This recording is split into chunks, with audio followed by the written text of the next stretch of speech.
ఒక మనిషి తలుచుకుంటే కొండల్ని కూడా పిండి చేయగలడు అని చెప్తుంటారు. మీరు విన్నారా?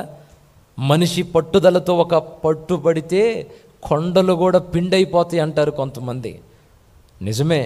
మీకు స్టోరీ చెప్తాను, జాగ్రత్తగా వినండి. నిజంగా జరిగిన యథార్థ సంఘటన. అది బీహార్ రాష్ట్రం.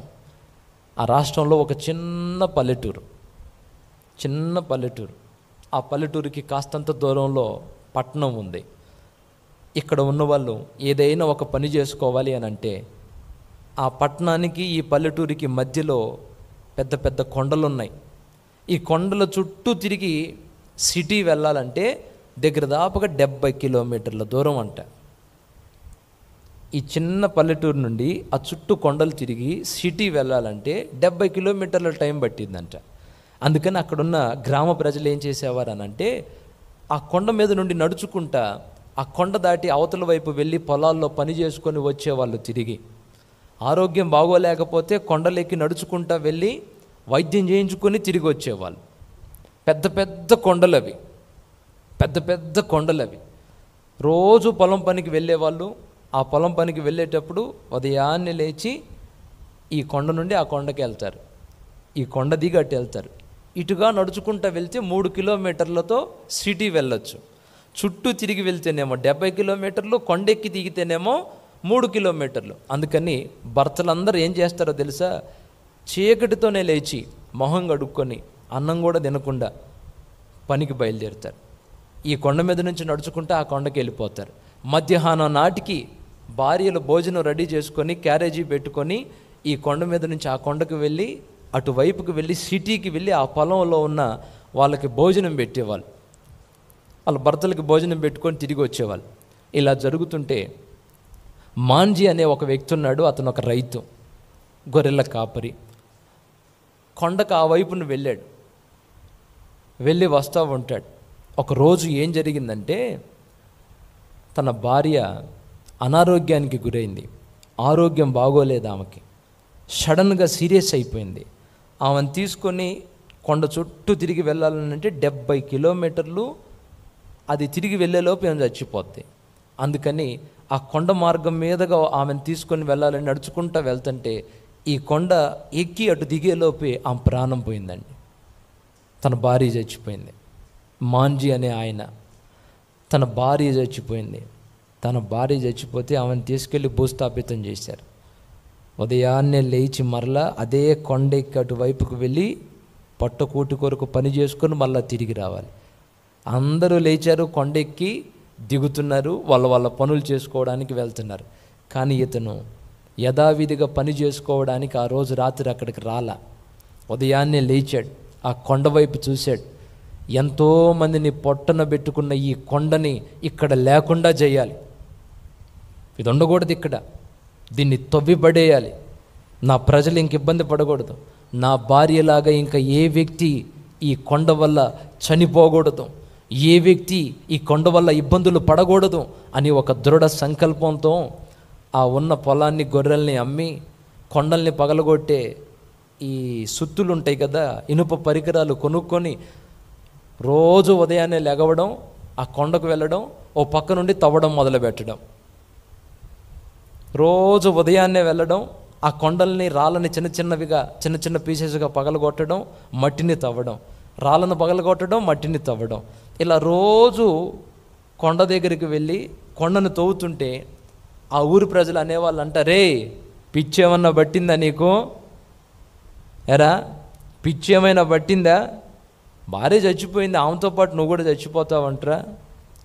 జీవన మరణాలు సహజమే, ఎందుకు ఆపేసేయి అన్నారు.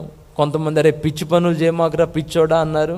వెనక్కి లాగే మాటలు మాట్లాడారు. కానీ ఎవరిని పట్టించుకోలేదండి, ఎవరి మాటలు పట్టించుకోలేదండి. అనేకుల ప్రాణాలు తీసిన ఈ కొండ ఇక్కడ లేకుండా చేయాలని రోజు తవ్వడం మొదలుపెట్టారు. ఆ దారిగా వచ్చే చిన్నపిల్లలు కూడా రాళ్ళు వేసేవాళ్ళంట. అతని మీద పిచ్చోడు అని రాళ్ళు వేసేవాళ్ళట. అలా అతను రోజు రావడం, ఆ కొండని కొద్దిగా తవ్వడం. మీకు తెలుసా, దగ్గర దాపుగా 22 సంవత్సరాలు ఆ కొండను తవ్వడానికి తన జీవితాన్ని కేటాయించాడు. ఎట్టకేలకు 22 సంవత్సరాల తర్వాత అక్కడ ఆ కొండంతటిని తవ్వేశాడు. 3 కిలోమీటర్లలోనే పట్టణం వెళ్ళేటట్టుగా అద్భుతమైన దారి అక్కడ ఏర్పడింది. కొట్టు గట్టిగా. అదిగో ఆ చెయ్యి పెట్టి చూపిస్తున్నాడు చూడండి అతను. ఆ కొండ ఎన్ని అడుగుల హైట్ ఉంటుందో తెలుసా? 300 అడుగుల హైట్ ఉంటుంది. అది 300 అడుగుల హైట్ కొండని ఒక్కడే 22 సంవత్సరాలు పట్టుదలతో నేను తవ్వుతా. ఒకవేళ ఈ తవ్వే క్రమంలో ఒకవేళ మధ్యలో చచ్చిపోతే నేను చేసిన ఈ పనిని చూసి ఇంకొకడు ఎవరైనా ప్రేరేపించబడతాడు అని. ఉంటే ఉన్నాం, పోతే పోయాం. నా కంఠంలో ఊపిరున్నంత వరకు నా గ్రామ ప్రజలు మరొక్కసారి ఈ విధమైన ఇబ్బంది పడకూడదని ఒక్క మనిషి అండి ఒక సంకల్పంతో కొండని తవ్వడం మొదలు పెడితే కొండని పిండి చేసి పెట్టాడు. నాకు ఆ స్టోరీ విన్నప్పుడు చాలా సిగ్గనిపించింది, రోమాలు నెక్కపడుచుకున్నాయి. ఇది కదా పట్టుదలంటే. 22 సంవత్సరాల తన నిండు జీవితాన్ని తాను ఏదైతే లక్ష్యం పెట్టుకున్నాడో దాని మీద టార్గెట్ పెట్టి కొట్టాడు, చివరికి సాధించాడు. 2007లో ఒక దారి గవర్నమెంట్ అతని త్యాగాన్ని గుర్తించి చక్కని తార్ రోడ్డు ఒకటి వేశారు. ఆ రోడ్డుకి ఏం పేరు పెట్టారో తెలుసా?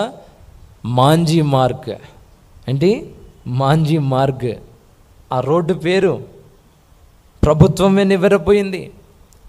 ఆ రాష్ట్ర ప్రభుత్వం అతన్ని ఒక 5 నిమిషాలు ముఖ్యమంత్రినిగా చేశారంట. అసెంబ్లీలో ఒక 5 నిమిషాలు నువ్వే ముఖ్యమంత్రివి 5 నిమిషాలు అని చెప్పి అతన్ని ముఖ్యమంత్రిగా కూడా చేశారట. మీరు చూస్తున్న ఆ రోడ్డు ఏదైతే ఉందో అది ఒక్కడు తవ్విన రోడ్డు. ఎన్ని సంవత్సరాలు? 22 సంవత్సరాలు తన నిండు జీవితాన్ని ధారపోసాడండి. ఇది యథార్థంగా జరిగిన సంఘటన. బీహార్లో మీరు వెళ్ళి చూసుకుంటే ఇప్పుడు కూడా ఆ రోడ్డు ఉంటుంది. ఒక్కడు మనిషి తలుచుకుంటే ఏదైనా చెయ్యగలడు అనడానికి అదొక నిదర్శనం. ఏంటండి? మనిషి తలుచుకుంటే ఏదైనా చేయగలడు అనడానికి అదొక నిదర్శనం. ఈరోజు నువ్వు పెట్టుకున్న లక్ష్యాన్ని చేరకుండా అడ్డగించే కొండలు ఎన్నైనా ఉండొచ్చు. నువ్వు నడుం కట్టుకుంటే నా దేవుని కృప నీకు తోడుగా ఉంది. మెట్టగా ఉన్న స్థలాలు చదును చేయబడతాయి అంటున్నాడు ఈరోజు రాత్రి. మన కొండ కాదు కదా, చిన్న చీమడ్డం వచ్చినా మనం ఆగిపోయే పరిస్థితుల్లో ఉన్నాం. అట్లుంది చాలామంది పట్టుదల. నీకు తెలియట్లా దేవుని కృప నీకు ఎంత తోడుగా ఉందో. నీకు తెలియట్లా నీలో ఎంత సామర్థ్యాన్ని దేవుడు పెట్టాడో.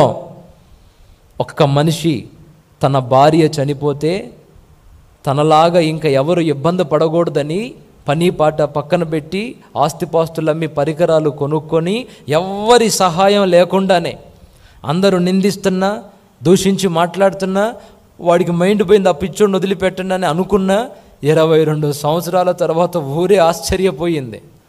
ఏదో రోజుకంత తవ్వుతుంటే పిచ్చోడు అనుకున్నాం. 22 సంవత్సరాల తర్వాత చూస్తే చక్కని దారి ఏర్పడింది అక్కడ. నువ్వు అనుకుంటున్నావు ఓ పెద్ద లక్ష్యాన్ని పెట్టుకున్నానని, రోజు కొంచెం చేసుకుంటా వెళ్ళు. ఏంటి? రోజు కొంచెం చేసుకుంటా వెళ్ళు, గమ్యం చేరేది ఖాయం. ఎందుకంటే నీకు నా దేవుని కృప తోడుగా ఉంది. నా సన్నిధి నీకు తోడుగా వచ్చిద్దని నా ప్రభు నీకు వాగ్దానం చేస్తున్నాడు. చెప్పు గట్టిగా, దేవునికి స్తోత్రం చెప్పు. నా దేవుని కృప మనకు తోడుగా ఉంటుంది. పట్టు ధైర్యాన్ని విడిచిపెట్టు మాకు, వెనకడుగు వెయ్యమాకు. చావో రేవో తేలేంత వరకు ఈ దారిలో ఉండ.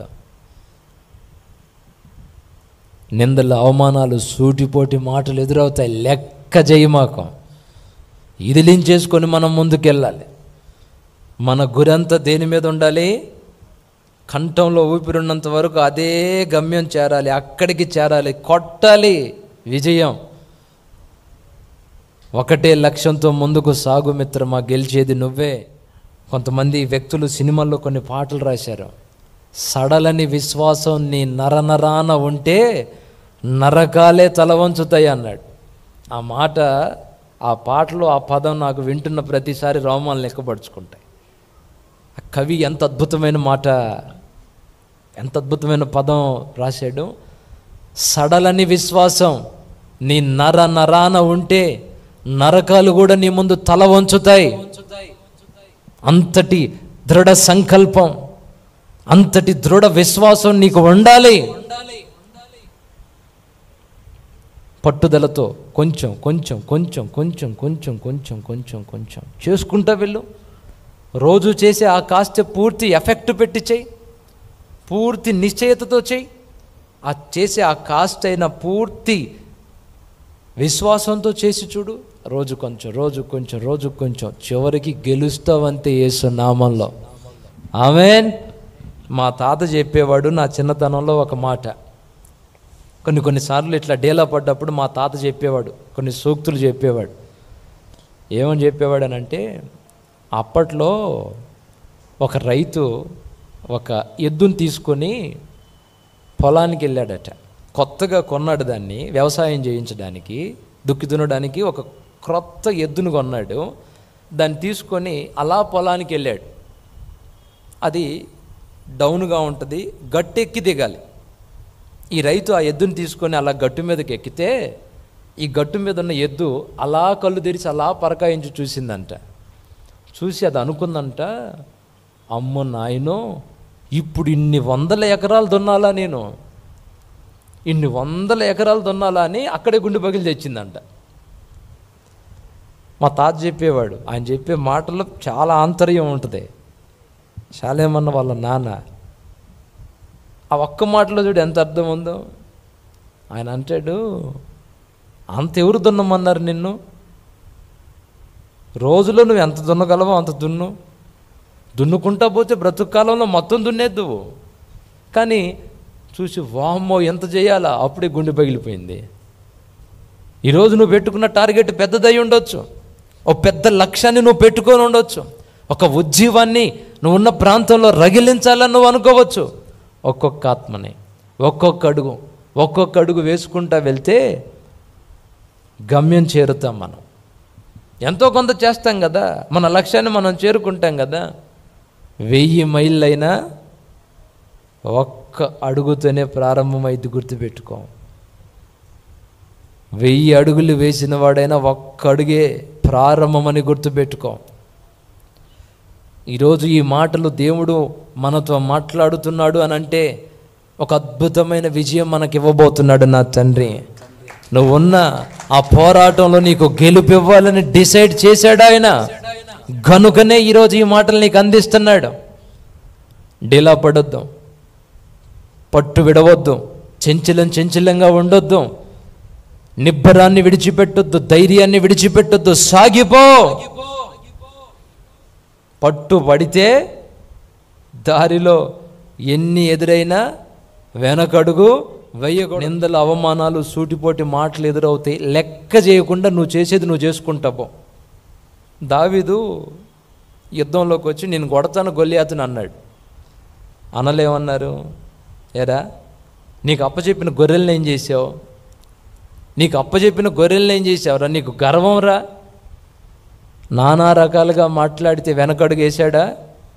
ఒక్కటే పెట్టుకున్నాడు, గొల్లియాతుని కూలగొట్టాలి, గొల్లియాతులో కంఠంలో ఊపిరి లేకుండా చేయాలి పెట్టుకున్నాడు. అన్న ఆ మాట అంటే దులిపేసి ఇంకొకటి దగ్గరికి పోయి ఆ మాట అన్నాడు. అతను రాజు దగ్గరికి తీసుకెళ్తే రాజు అన్నాడు, వాడు బాల్యం నుండే యుద్ధాభ్యాసం చేసినోడు, నువ్వెక్కడ కొడతావు వాడిని అని.